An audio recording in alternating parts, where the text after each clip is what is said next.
I might have to like leave you, and go and get my glasses. But we are live. We were just chatting away, of course. As aunties do. Yeah, as aunties do. I was chatting about the fact that I can't find my glasses. Do you want to go get them? I've forgotten to put them on. No, I'll be fine. I'll just, if you see me doing this, like really properly squinting, you'll know why. It's because I don't have my glasses on. Good morning, everyone. I know we're just like yapping away as though there's like nobody watching, right? Which there may be nobody watching. So, I've got, you've got your, what are you drinking, Sunaina? What are you drinking? Chai. Well, actually, no, I'm lying. It's coffee. I have to have coffee before. If I'm doing humans before 9 a.m., I need coffee. I'm doing chai. I have a cup of chai. Which one? It's actually the yogi tea brand. Yeah. It's yogi tea chai, sweet chai. There you go. Although it's not really that sweet, yeah. So I'm doing chai, and I'm doing it out of a mug that I was bought for me. I don't know if that's probably in reverse, right? No, it's perfect. For me. Yeah. I was going to say, I've never been on a call with you when you've actually got a mug of tea, coffee, anything in your hand. So you really are doing chai. I really am. Do you know, I often am on the lives, actually. Good morning. I know we are just yapping away as though there's nobody, but good morning to everyone. If you have joined us live on LinkedIn, I've got Auntie Sunaina with me this morning, and we're talking careers. So good morning, everyone. Let me know how your week has been. Adrian, I'm going to need a new name for Adrian. Has always been like the first person to say good morning. Good morning, Adrian. Woo! Teo, good morning. How are you doing? How's your week been? How is the weather for you? Sunaina, how is the weather for you in London town today? Blue skies? No, grey, wind. Oh, yeah, grey, windy. Yeah. Grey and windy. But how are you feeling? And this is, I was saying, I think it was last week or the week before, that sometimes when I'm doing workshops, I open by asking people to describe how they're feeling based on the weather. So if you were describing yourself using the weather as an analogy, and I'll ask you if you're joining us live as well, if you were describing how you're feeling or how your week has been based on the weather, what would it be? You know, how would you describe it? Good morning, Shivani. Good morning. How would you describe it? I don't know. Good morning, Sylvia Anna. How would I describe? So for me, how would I describe? Good morning, Junior Beeman. Look, the mug has made it. I know. I think is it PC enough? Is it PC enough to name this mug? Good morning, Oprah and Auntie from Junior.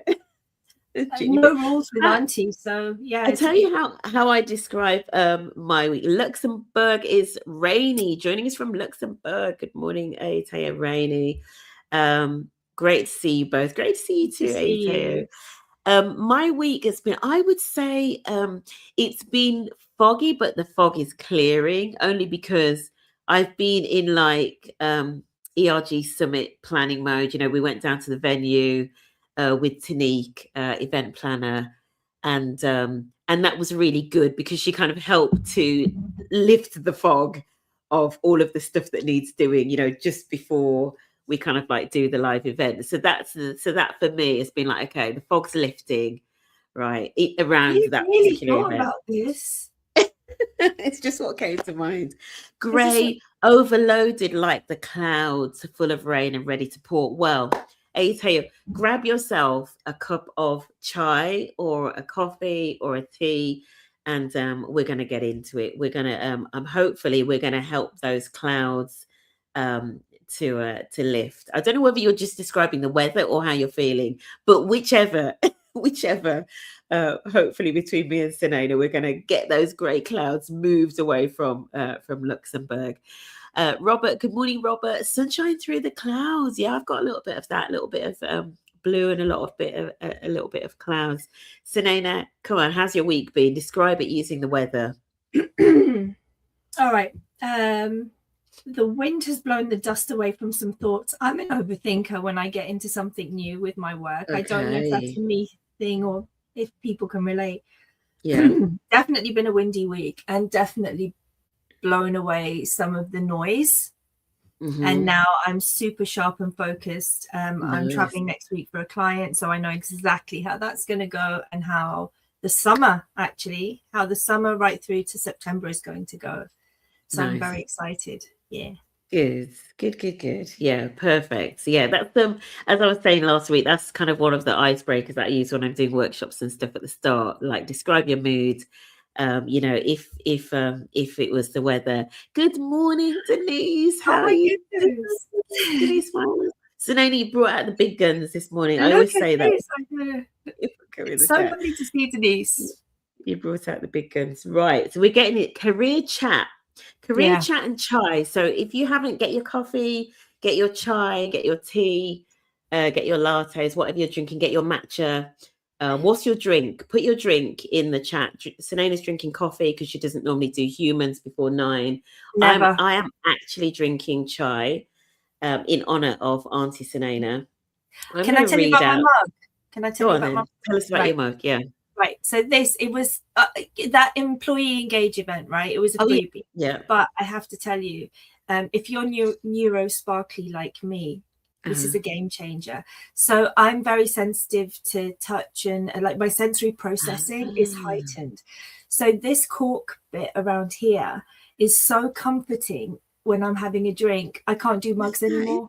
So, yeah, it's called Zendesk, I think. I don't know if anyone's seen it. That was the brand Zendesk. Yeah. Okay. If you ever see these mugs, they are really good if you're neurospicy and have sort of sensory processing. That's such a good tip. Morning tea. We all love morning tea for sure. So let me know what you're drinking first thing this morning, while I read out Sunaina's bio that was written for us by Claude. Adaptogenic coffee to fix my brain. Right? We've been drinking all sorts, right? So today, let me read out Sunaina's bio. So this was written for you by Claude, and then obviously Sunaina, you have to score it out of 10. Today, I'm joined by it's not as flowery as I would be, but today I'm joined by Sunaina Kohli, founder of The Human Difference and a global inclusion strategist with more than 20 years inside some of the world's most recognized brands. Her career has spanned seven global relocations and senior roles across consulting, retail, and beyond. These days, she's better known to many as the professional auntie, the one who gives ambitious, often exhausted people the clarity, the plan, and the overdue nudge to do something different. The tea is sweet, but the advice isn't sugar-coated. Sunaina, welcome. Thank you. Thank you, Cheryl. Thank you, Claude. My goodness, that was interesting. You add colour, so I think you and Claude, maybe if you collaborated. Well, Claude knows my voice, right? Yeah. No, seven global relocations. For anybody that doesn't know, what countries have you worked in? Goodness. Okay. So I went from the UK. I went to India. I went to the Middle East. I went to the US, New York, and then DC. Went back to the Middle East. Came back to London. Went to Switzerland. Came back to London.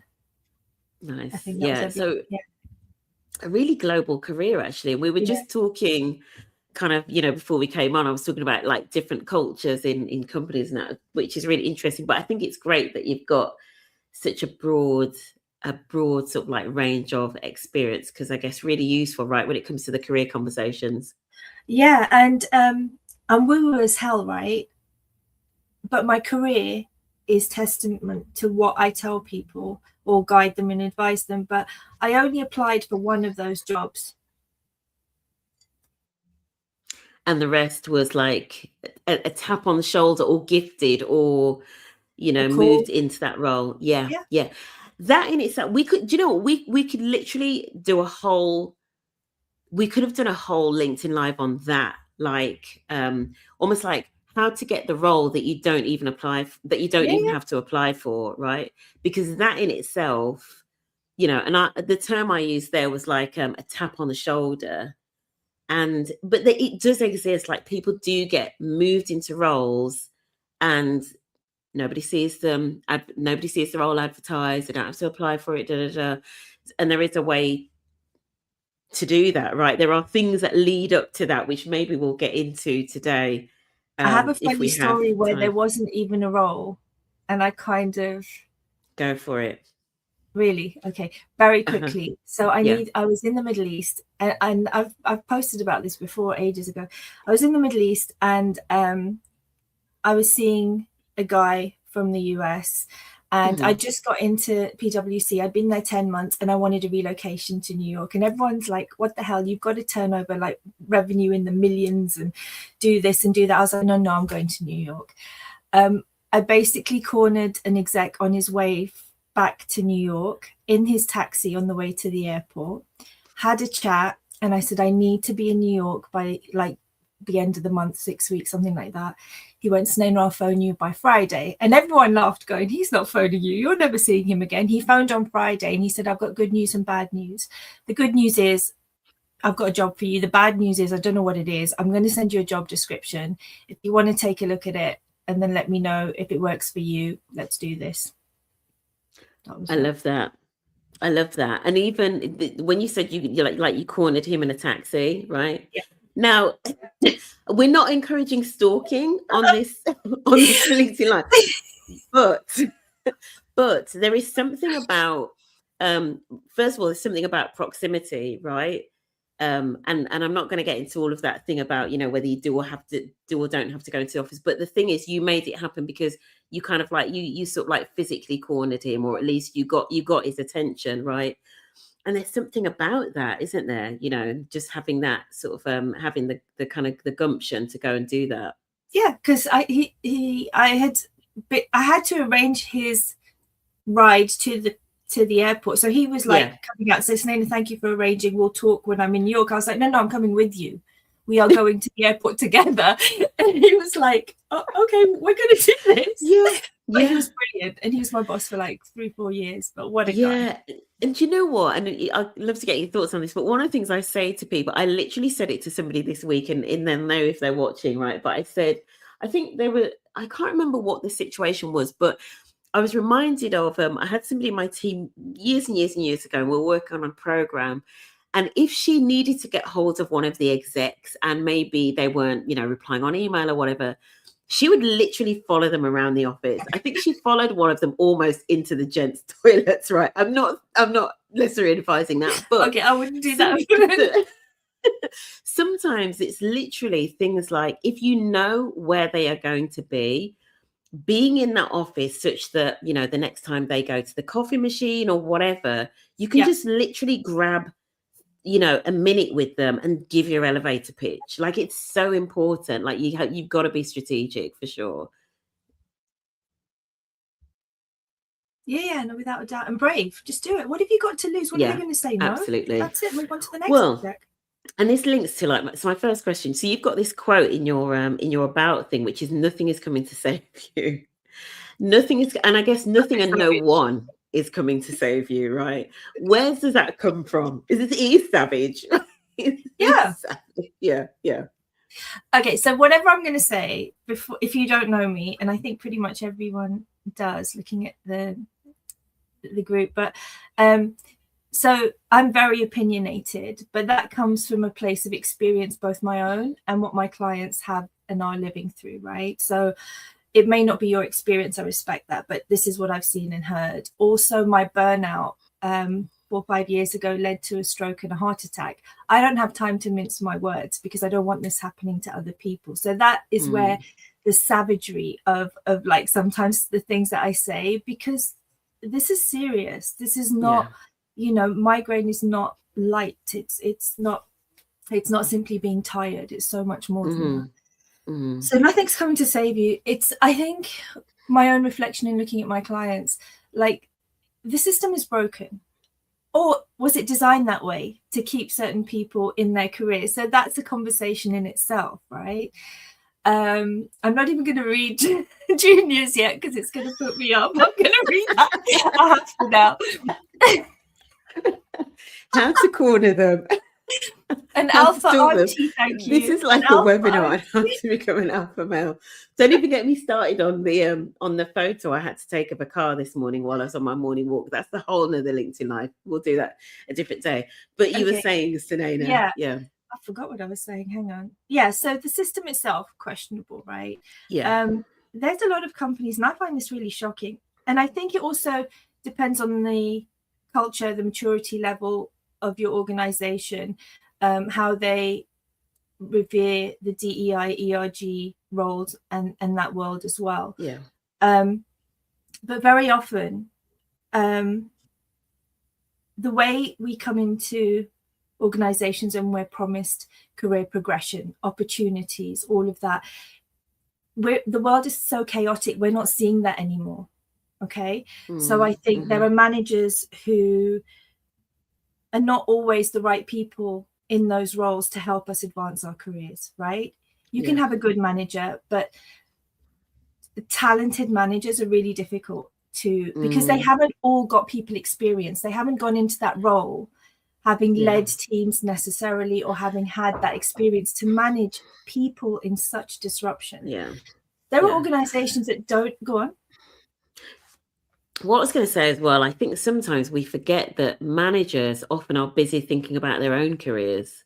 Like, do you know what I mean? Like, there's so to, you know, I echo everything that you've said in terms of, if you get a manager that's really invested in your career, you're actually quite lucky. And although that's what they should be doing, you know, there should be a good, I always used to say something like 40% of their time should be around the people management, bringing their people along, etc. But you're very lucky if you get that. And actually a lot of them are just trying to like save their own skin and potentially worried about what's happening in their role and making sure they look good and all of those sorts of things. So you and your progress is probably just not that high on their agenda. It shouldn't be like that, but I kind of feel like that's how it is, right? Right, absolutely. And then they're in survival mode, just like everybody else, right? And that in itself is so much to carry. Then we talk about budgets. There's budgets for pretty much everything except people. So you'll always get told, you know, that's not happening. You'll get told, sometimes depending on the talent structure, you have to wait for someone to exit before you can actually make a move in, right? So many things are going against you that ultimately you have to show up for yourself, just like I did in that taxi, just like I've done throughout my career. We're not in the times anymore where you and I were progressing and establishing our careers, where there was performance strategies in place for us. I mean, look at the number of restructures organizations go through. It's like a monthly agenda item, right? Over and over. How are you supposed to progress in all that chaos? So you have to take ownership. It's an absolute constant, like the restructures, the transformations. It's an absolute constant at the moment. It used to be, obviously, you know, people know my background's transformation. So it used to be you'd maybe see a couple of big transformations going on at any one time. Now I just feel like all companies are just in this mode all the time. That's what they do. Like literally just constant change and restructuring. But there was something else that you reminded me of when you were sort of talking, and it links back to your example of in the taxi, the fact that the role didn't even exist, and this guy created a role for you. And sometimes I think sometimes people don't realize that sort of thing probably happens more than they think it does. Would you agree? Do you know what I mean? I think how and why do you think that happens? So let's just maybe hone in on that for a little bit. Where people literally will be like, come into my area and I will create a role for you. So number one, is it clear that that's what you want? Right? Because if you look like a constantly busy person, especially if you've got the ERG role as well, if I'm a manager, even if I'm the most supported manager looking at you, I'm probably assuming, oh my goodness, that's their plate is full and they're loving it. So do I want to disrupt that? So if you're not showing, again, nothing's coming to save you. You've got to like make it known. If you're not showing, and does there still seem to be that element of secrecy? Like if you're looking for progression, it's not something people talk about openly, is it? It's very much a one-to-one with your manager. But there are so many other decision makers in the organization, in another team, in another department.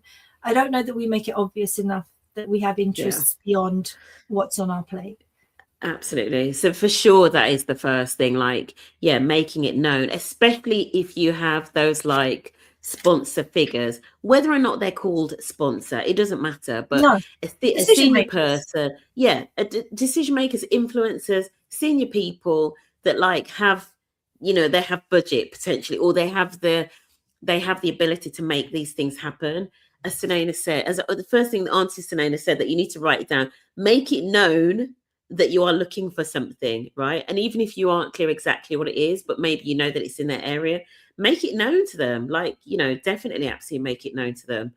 And I think also you don't know, again, with restructures and everything, what another leader is thinking about. Are they building a new unit? Is there an iconic career defining project coming into play? Exactly. Like, if you're the strength of everything I've done throughout my career has been my brand. I've made it known, right? So out there, this has not changed so much in all these years. You know me, you know what I do, and the potential of what I can deliver. So through that, people had me on their teams because they knew that even if I didn't know that specialization, I'd have it figured out very, very quickly, deliver and then move on. Yeah. And a couple of things you said there, first of all, about brand, because it ties in what Junior's just put here, definitely still happens. My personal brand made the difference in terms of like, getting another opportunity. And I try very hard not just to be known as the ERG boy, as sometimes that hinders you, absolutely.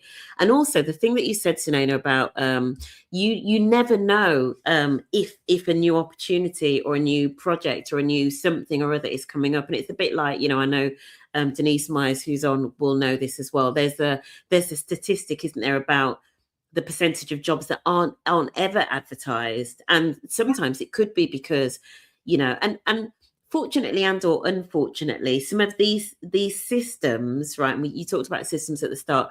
Sometimes they do lead to unfairness, and also what is perceived as unfairness, because some people are like, no, that person just got put into that role and I didn't even see that role advertised. But some of it is, especially at the senior levels, some of it is that they know how to work the system. Some of it is, yes, it's just that they look, they remind senior people of themselves. But some of it is, it's people that have like got the kind of get up and go to go and like, and the personal brand to go and make themselves known and to get slotted into those roles. You know what I mean? So yeah, you never know whether there is an opportunity that's there. So putting it out there and letting people know, letting the right people know that you're interested. Yeah, definitely. And part of that comes down to relationship building, doesn't it, outside of your role? So having random coffees or moments of human connection is a game changer in how your career plays out as well. Let's talk about time. Let's talk about two things next. The time limit. So, and I'd love to get your thoughts on this. And I know, you talk about sort of burnout and inclusion roles in particular. Let's talk about inclusion roles and ERG as well. And sort of like, let's start with my time limit. So I talk about a 2 to 3 year limit specifically in inclusion roles, just because I guess I see a lot of people that I think get, and this is like an inclusion role, so like things like heads of inclusion, etc. These are hard. These are not easy roles, right? For first of all, they're not easy roles, and Denise has just confirmed that 50 to 80% of jobs never advertise. So this is why you need to have your brand and be telling people, what you're looking for. Inclusion roles, I do see that people tend to get burned out. They get fatigued. They get weary, worn, etc. I don't know what your thoughts are around, time limits. So if people are, is there, do you think, almost like a sweet spot of, how long you stay for before you go? Does it just depend on the organization, the person? What are your thoughts on that? I think that's fair, the 2 to 3 year mark, but it's staying almost becomes like an obsession, right? Because these ERG inclusion roles, you don't see impact of your work as quickly as you might in another role, right? Yeah. So then you become invested in, I have to see this work, I have to see, but not for your ego. You want to see people benefit. You're surrounded in this world by You've witnessed heartache, you've witnessed exclusion, you've witnessed discrimination, conflict, frustration, constantly. So of course, people in this role, they're committed to driving impact, to change, to make things better for other humans and themselves. Yeah. There's no guarantee when you'll ever see that. It might take 5 years, 10 years, and that's not even an exaggeration. In a good, mature organization that respects this work and values it and prioritizes it, you might see that in 10 months. So I think that's where it's more about read the room,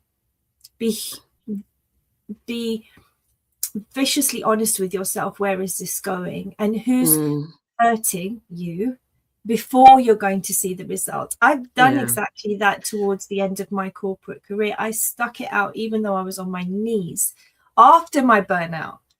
So I was still being tested, but I just had to deliver on something for the ERGs before I left the building, and it really hurt. And I think that's where this comes in.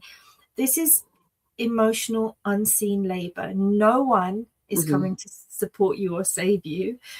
So you have to show up for yourself, because no one is going to. And I think, is it 2 or 3 years? Potentially. But you've got to read the room, and you can't stay just to make sure this is successful or that it lands. You can't. It's that is such a good point around the timescales for change in this space, right? In the inclusion space, it's long, right? These systems were not built overnight. They're not going to be changed overnight. So linking back to something you said about, before you were leaving a role, for example, you were focused on, I'm going to deliver that thing for that group, right? And I think for anybody, I guess, that's maybe watching this and is sort of thinking, but I can't leave until I've seen X, or until, I think you've just got to be really careful and really clever about what you commit to as being delivery. How will you know when it's done, and how will you be able to say, I did that, and it may well not be the outcome. It's not, please don't anybody be hanging your success on the diversity at board level, right? Do not hang it on that. Do not hang your success on closing the ethnicity pay gap or this, that. Do you know what I mean? Because those things are not happening overnight. They may not even happen in the 2 to 3 years that you're in the role. So therefore, and I'm not saying don't have measures, because obviously I'm an accountant and I love measures, but it's got to be more specific things, and it's probably got to be actually quite input driven as well. So inputs that will have an impact, but it may not necessarily all be outcome based. There might be some outcomes, but a lot of it may well just be you're putting the foundations in place for change, and you can see that things are moving in the right direction, but it's not there yet, and that's got to be good enough. And you've also got to look at the ecosystem of DEI, ERG, inclusion work around you, because if you're the only one gaining traction, or if none of you are, then that's telling as well, right? So you can't hurt yourself to prove a point or get something over the line. You just have to be brutally honest with yourself about what is happening with your work and that around you. And then the day job, is that suffering because of this? Like, where is that and where you want to go? Absolutely. Lovely saying there, Ato. Seeds we sow eventually grow. There you go. It'll be all right in the end, and if it's not all right, it's not the end. I absolutely love that. Let's just talk a little bit specifically about ERG leaders. And Junior said something about the dangers of not being known only as the ERG person, right? Because ERG leads do sometimes only get known for the network, because that's what kind of gets them the visibility and all of that stuff. And sometimes, unfortunately, in some organizations, the work is still treated as unserious. It's a phrase that I borrow from Succession. So how real is it that being involved in the ERGs can actually, if we're not careful, almost like be problematic for some people's careers? Have you seen that in the past? Yeah, of course. Again, depends on the organization, the culture, the maturity level, the CEO, all of that. But I think your greater chance of success and reducing the likelihood of that happening and being sort of washed off as a soft stuff, right? Soft is the word that used to use a lot, that's just soft people stuff, is if you tie your ERG efforts into the business strategy, right? So if there are business goals, you may not achieve that extent, but align yourself to them. Show how your ERG is bringing business value to the organization, and you have greater chance. If you're just floating in this on the sidelines of the organization, then that is the danger of not getting seen or taken seriously. And you have to remember, again, this conversation is about your career more broadly. There are iconic career defining opportunities that you can seek if you align your day job and the ERG to the business, right? That you again, you have to save yourself, you have to take ownership and be creative with the possibilities. But I think aligning to the business, aligning to even the HR or the people world strategies, rather than existing in your own ecosystem or in the ERG's world, is better. If they're going to take you as seriously as you take the work that you're trying to deliver. 100%. And it sometimes comes across as a little bit of tough love, but people know that, I talk about this all the time in terms of ERGs. You have got to link in 2026, in the current climate, you have got to link your work to what the business does. And ideally, I always actually say, ideally, you got to link it to customers and or clients. So if you're B2C, so if you're a kind of end consumer facing brand, you want to be getting into like the customer insight and seeing what you as a network can do. Like literally, that's what you want to be doing, bringing the lived experience of your ERG to the consumer facing insight of the business. And if you're B2B, the easiest thing, which I think works for most B2Bs, if you're doing events, start inviting clients. Start inviting key clients to your ERG events, right? Just that tiny thing, it just signals to people that you as an ERG get it. You get that ultimately it's a business, right? Or an organization that isn't completely sort of like not for profit. And even for profit, not for profit, you can tie it in as well to the organizational objectives as well. Definitely. Tie ERG and day job to the business goals, a win-win. Absolutely. And sure. Also folks in this role, I don't think again, it's part of what we said earlier, the branding and the making it known what your ambitions and aspirations are. But they're developing so many skills in these ERG roles, right? Stakeholder management, as you said, engaging externally, not just in the business, that go beyond the realm of their day job. But are they telling anyone about it? Right? Again, the unseen work has so much value, but people are bringing it to the forefront. So instead of just, that person leads or works with that ERG, speak to not just the strategic sort of connection to the business, but what are the skills that you're learning? What are the networks that you're building? What is the access that you're gaining that otherwise your day job wouldn't have, not have allowed you to? Absolutely. Junior's the co-chair that's clearly cracking the whip here. You're so right. Every time my committee wants some budget, they know that my first question will be, how does it impact colleague or customer? Absolutely. Absolutely. We've got to look beyond the walls of the ERG, and then and as you say, Sunaina, and then making it known. And I've started talking about collecting the receipts, as in ERGs, collecting the receipts and getting feedback if you've worked with another team or another department or a senior manager, just maybe getting them to like drop you an email, just sort of say, I'm looking for some feedback to sort of help my development. What did I do that was, went really well, and how could I improve? And even just getting that, and even just that exchange and the fact that you're asking shows a lot about you, right? For those, again, building that brand for that potential next move, right? Absolutely. And then another key piece of tangible evidence for your promotion case or whatever it is you want to do is gather the data from the impact the ERG is having. Forget about the headline impact, but even existing, right? So attendance at events, engagement, feedback surveys, like what are people saying? How have things changed for them? Because that's the messaging the CEO isn't going to get as quickly. So make noise about that. Yeah, absolutely. Absolutely. Yeah. Right, we're going to go on to, so obviously, Sunaina, what made you move into, or Auntie Sunaina, as I should call you, even though you are younger than me, right? So I feel like I could, Auntie is a vibe, it's not an age. Keep telling everyone that. I love that. You need that on a t-shirt. Auntie on a is mug. a vibe, not an age. Yeah. Do you know what? Let's just, on a slight tangent, I've started to be called ma'am a lot more, but I kind of like it. I'm not going to lie. But that makes me feel grown up. I don't want to feel. Yeah. Anyway, Auntie's a license for mischief. That's what it is. It's nothing to do with me. We digress. What made you get into this space? So obviously, your background, global careers, global inclusion, consultancy, all of that stuff. What made you? How did you transform into the auntie, professional auntie Sunaina? Let's talk about that for a little bit. Oh gosh.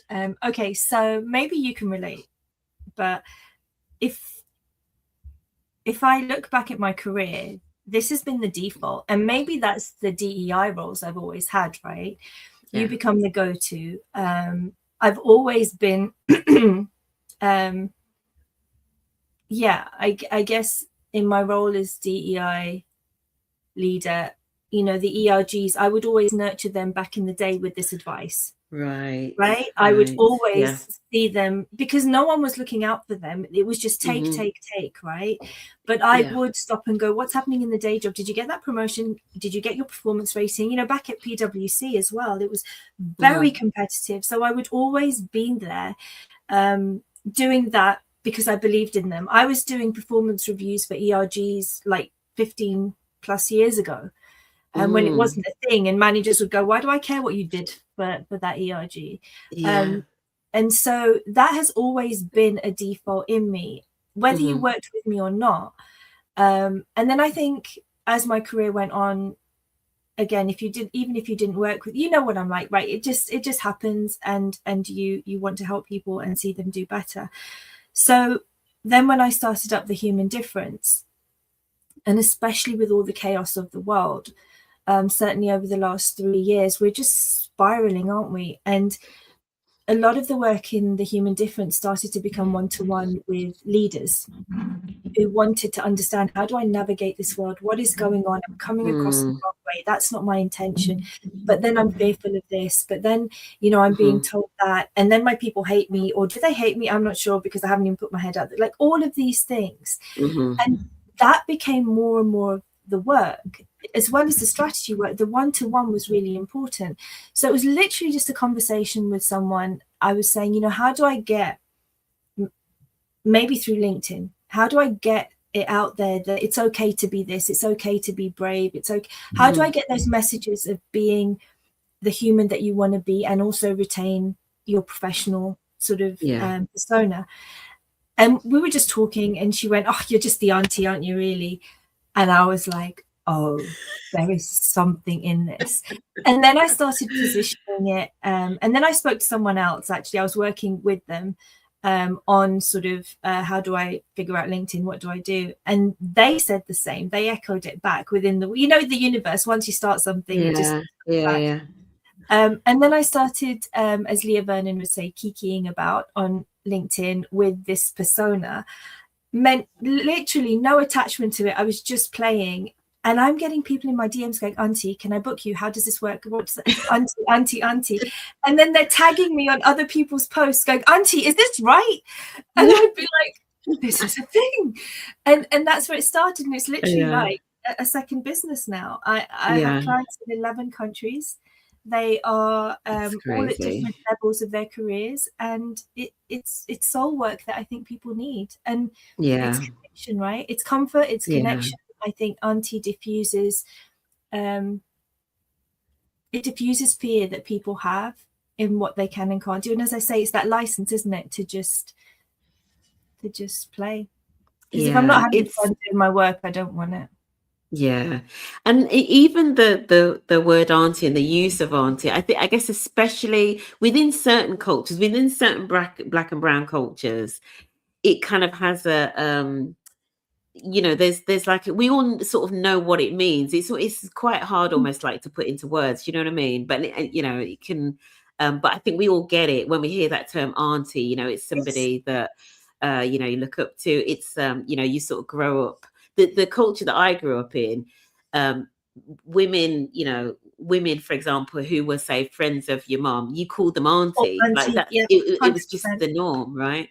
So And I have it's to so always interesting. caveat, I'm not that evil auntie, because there's always one that's going to stir in your family. That is not me. Yeah. I've got your back. I'm that auntie. Yeah, that's really cool. We're gonna talk a bit. We're gonna get into like the how do people know when it's time to like leave, to lean in or do something different. So we're gonna talk about that in a second, but I want to just pull up this point that Sylvia has put here, a question, I guess specifically around the DEI and inclusion space. So you both have walked your talk in the corporate field. Me as an outsider, I'm feeling a little bit sad to hear that DEI and inclusion work becomes secondary to the need of the individual to look after their career. Okay. The question first, I think maybe for that bit, it feels like one needs to self-edit to fit in, a vicious circle. We promote DEI so that we change the individualist culture, and we need to think individualistically to progress. What are your thoughts? There's a lot in there, Sylvia. First of all, I don't think it's a trade-off. Like I mean, my gut feel is I'm not sure it has to be one or the other. It should be, but like your DI and inclusion work should be supporting the needs of you, an individual, as an individual. And I think actually, if you are doing it well, so for example, when we talked about the ERG stuff, and we were like, link it to the business results. At the end of the day, that is part of the business case of D&I. It's like you bring different thinking to an organization, and it's good because that's the fair thing to do. The fair thing to do is to include everybody, but also it drives better business. Like the science is there around it. Like it drives more innovation. It drives better results. So for me, it's kind of like it's a symbiotic relationship. It shouldn't be a trade-off, and you certainly shouldn't be self-editing just because you're in a DEI role and being like, oh, I've got to play down my self, my personality, and I've got to just like pretend that I'm just almost like playing a role. Certainly that's how I see it. I don't know what your thoughts are, Sunaina, what you want to add on to that. Yeah, I agree with you. You shouldn't have to mute, dilute, or hide any part of you. And I think that's where it comes in. And you mentioned, how you play this. You need a game plan, right? And as I said, the unseen work that doesn't get seen, it's more about how you present yourself in that role to the business, rather than letting the business make assumptions of you in that role. Right. So again, no one's coming to save you. You make it a point of saying, yes, this is what I'm doing. This is how we do it. And maybe that's even increased stakeholder management, which is as much about managing up for the ERG, but even making it known what you're doing and how you're doing it. So just speaking differently to what you're doing. I don't think it's about choosing one or the other. It's definitely about showing up differently. Yeah.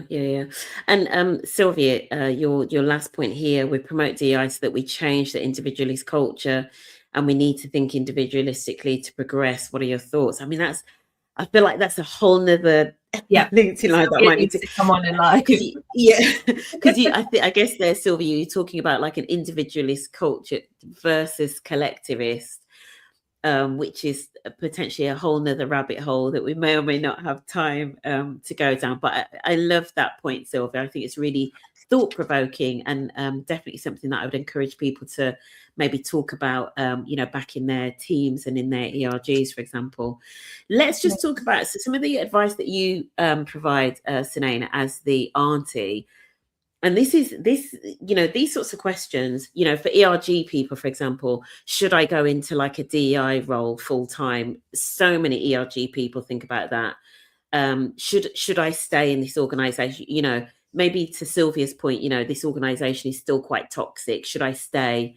How do I know when I should go?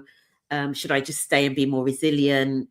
should I build something completely? Should I go and become a DI consultant? You know, we've got Auntie Sunaina making it look easy and what, do you know what I mean? So how do you help people work through, you know, and it's not just a crossroads with like two areas, where sometimes it's lots of different paths. So how do you help people work out what they need to do next? Okay, it's not an overly smartly worded approach, but basically, I always say stay, go, or build, right? Those are your options, because people kept it simple, and people don't understand how many options they have. They think it's either I stay or I go, I do this or I do. Really, it's not, because again, the world as it is, so much more is open to us, right? So if for your own reasons, right, we've all got responsibilities at home. I've been very reckless, chaotic, brave, whatever you want to call it, with my career, but I don't have kids. You know, I'm not married. I've been my own person, so I can be reckless. I appreciate people can't. So you may choose to stay in that organization because you need to, but what does that look like? Make it work for you. You can't stay as things are.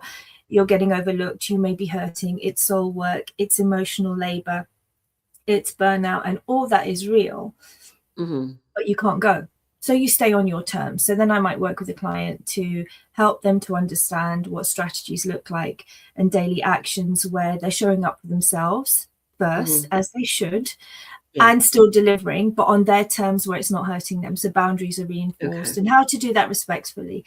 An easy one is look at your job description. I guarantee you no one today is working to that job description that they signed up for whenever, right? They're literally doing the job of 2 people, 3 people, and then the ERG job. So really sit and look at what's going on where you are and how you can make that work for you, whatever that needs to look like. The other option is go, right? But that's not go tonight.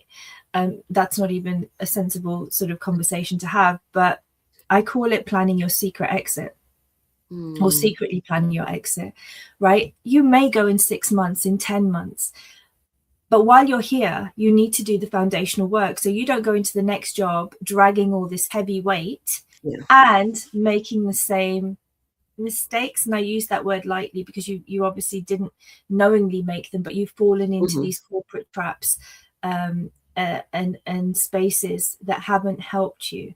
So clean up the debris now where you are.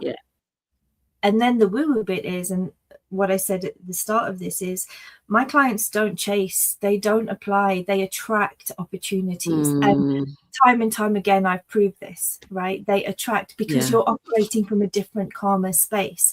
You can't do that where you are and then just jump to the next job, because if you do that, whatever's happening here follows you to the next job. It's like a cycle of the same experiences ultimately after the honeymoon periods are over, because you have to clean up the debris from previous. The next way I work with people is to build, right? So you have, as you said, do you want to become a consultant? That's maybe very scary, maybe very exciting for people. So while you have a paid full-time role, you might want to develop a side hustle. Your side hustle may already be working, and now you want to move into that a little bit more, but that's a brave step. So it's about helping, planning and strategizing what that looks like. It may be a DEI consultancy, it may be, I don't know, selling fishing rods, but this is where people want to really take ownership of, I would say, their well-being, their sanity, as well as their career, right? So it's where are you, what is going on around you at home that you need to take care of, and what is manageable for you to start planning to move forward for yourself. Yeah, I like that. Especially, I mean, there's quite a few things that you said there, and I've seen a Taya's question, and we're going to get into this, Sunaina. So reading this, that some of the things that I liked, what you said. First of all, the woo-woo bit in terms of, and I get as you're explaining, it reminded me of The Secret, right, or manifestation, right? So we're going to go very woo-woo, but it was interesting. What I heard was almost like about, I guess, maybe patterns that sometimes are there, even if we're not aware of them, that sometimes then follow us unless we sort of change those patterns, maybe. and change what we're expecting, and just, I guess, almost like put out slightly different energy, if that makes sense, to then attract something different, and then be different in that space, or create a space and an energy around us that is different. That's something that really stood out for me. And also, not just going like overnight, like I was talking to my daughter yesterday, and she was telling me about somebody that's literally like leaving the organization just all of a sudden, just really quickly. But I think this is the thing about, especially if you are, you're kind of just working things through in terms of trying to get clarity. You don't have to go overnight. As Sunaina said, you can be secretly planning your exit. You can start a little side hustle, assuming you have capacity, to do some things, or just be building that brand and putting the feelers out, right? Even if you're not necessarily taking in work.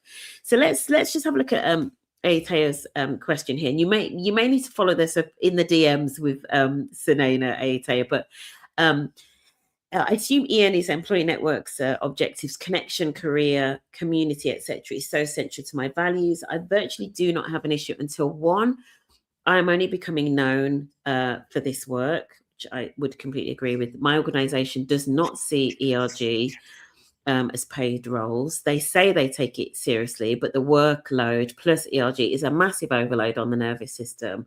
How do you deal with that?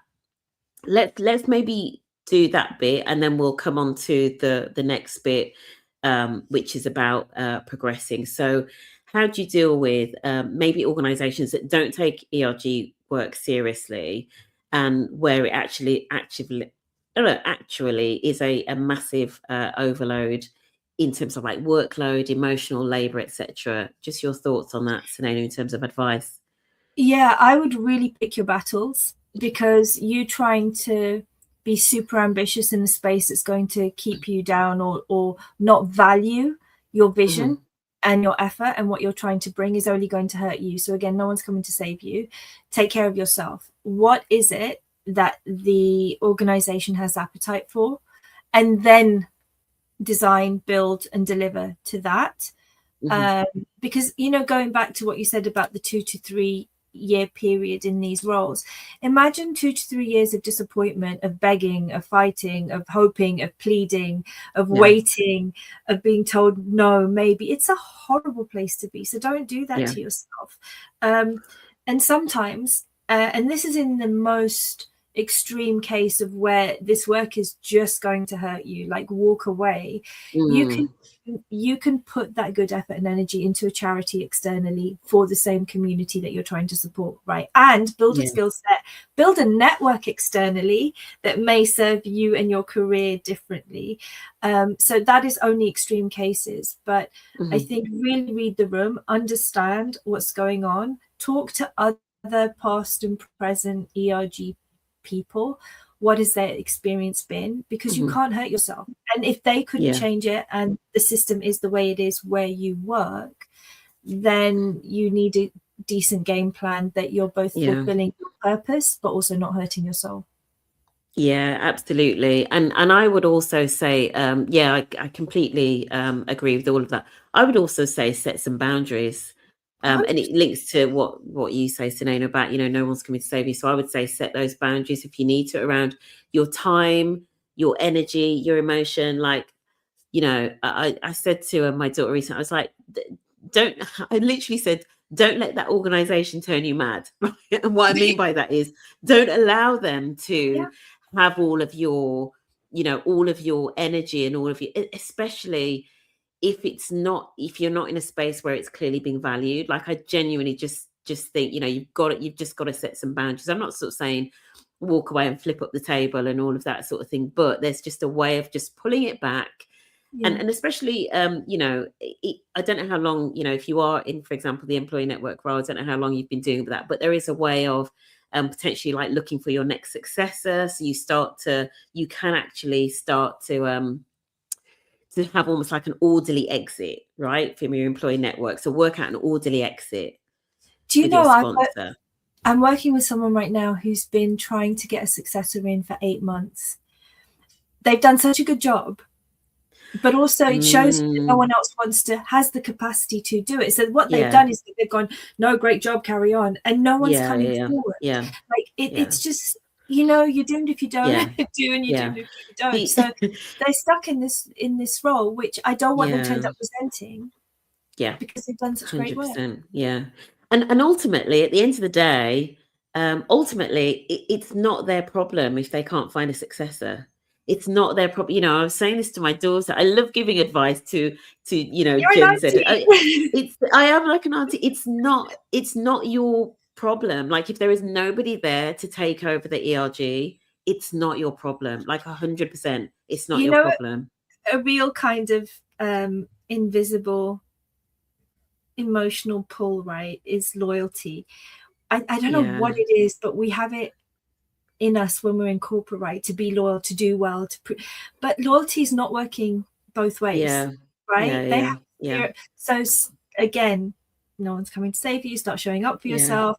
The loyalty should be to you, your health, your sanity, and what gets you through. The other thing I would say as well, and it links to, I know Denise put something about watching how the C-suite sponsor and manage that balance. And, we know that sponsors, some are great, some are not so great.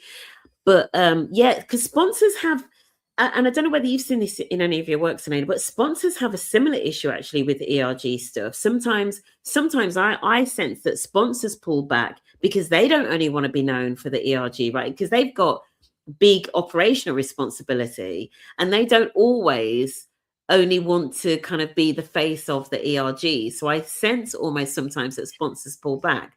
But the one thing I was going to say about getting support in terms of like your own career, and I do know of an organization that does that. I know of an organization that basically says to the sponsors, you have got to mentor these co-chairs in terms of their career. You've got to be like career mentors and sponsors. Whether or not your organization does that, it doesn't matter, but you can start to use that person, your sponsor, as a little bit of a career sponsor. If they're not the right person, ask them for an introduction to a different senior leader or something, but kind of like use that network, use that visibility. This is the one thing I would say. ERG leads get an incredible amount of visibility with senior leaders. And you need to start using it a bit more strategically. That's the one thing I'd say. Start stalking them into taxis and all of that. Back to where we started. Yeah, 100%. Tell them Auntie told you this was a strategy for your career. But one thing that has never changed is that when you make a manager, a senior, a leader, an executive look good, they will. That's when they'll take it.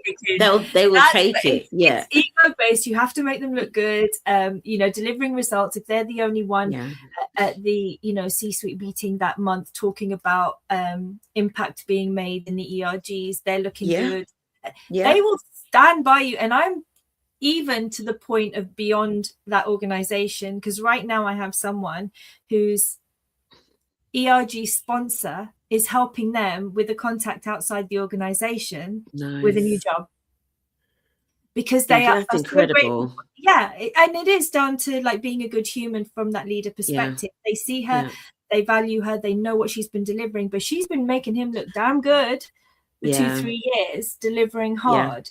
And again, she's been having the conversations with him in the last 6 months we've been working together to make it clear what her aspirations are, tell him about the ambitions, tell him about the growth she's had, as well as the success he's enjoyed in the last 2 years. And that example there, it's there's so many things in that example, because first of all, executives and senior leaders tend to be well connected outside of the organization as well as inside the organization. And so if he sets up like a really good intro, or almost like positions her into a job, even if it's in a different organization, it's still going to make him look good, like to his external network. Do you know what I mean? And I sometimes think that we don't realize this. We don't realize the power of networks, that senior individuals, especially if they're in the C-suite, have like externally to the organization. And absolutely, if you can trust them and you can build that confidence and make them look good, they will want to recommend you. Good people like being associated with other good people. That's it. That's the reality. And I just want to add as well, we don't make the rules, we just know how to play the game. I break them. don't I didn't make the I say that. I didn't make the rules, but I'll break them. Don't hate the player, hate the game. No, What's exactly. the so we're going to be wrapping up soon. What is one thing, so to anybody that's watching, what is one thing they can do to sort of like stop waiting, especially if they're feeling stagnant, they're feeling like a bit stuck? What's one thing that they can do apart from DMing Auntie Sunaina?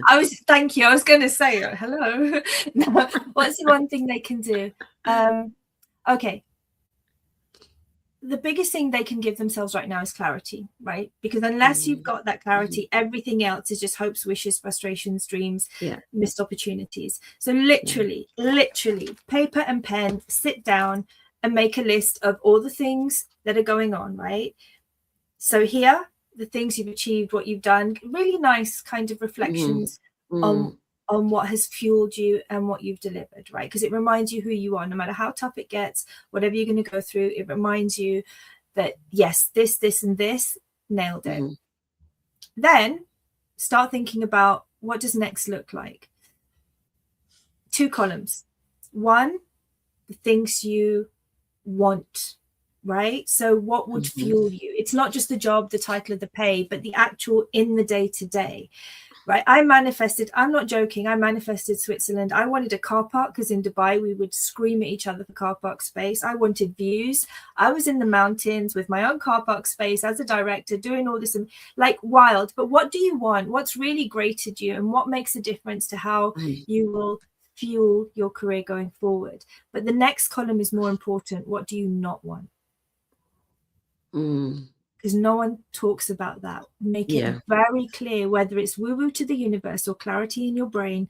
What is it you do not want to take forward? Whether it's the feeling inside you, whether it's the people who you've worked with, the negative experiences, you want to go to a place that, you know, throws money at this work, that generously invests in it, that celebrates your role in your day job or your ERG work, whatever it is.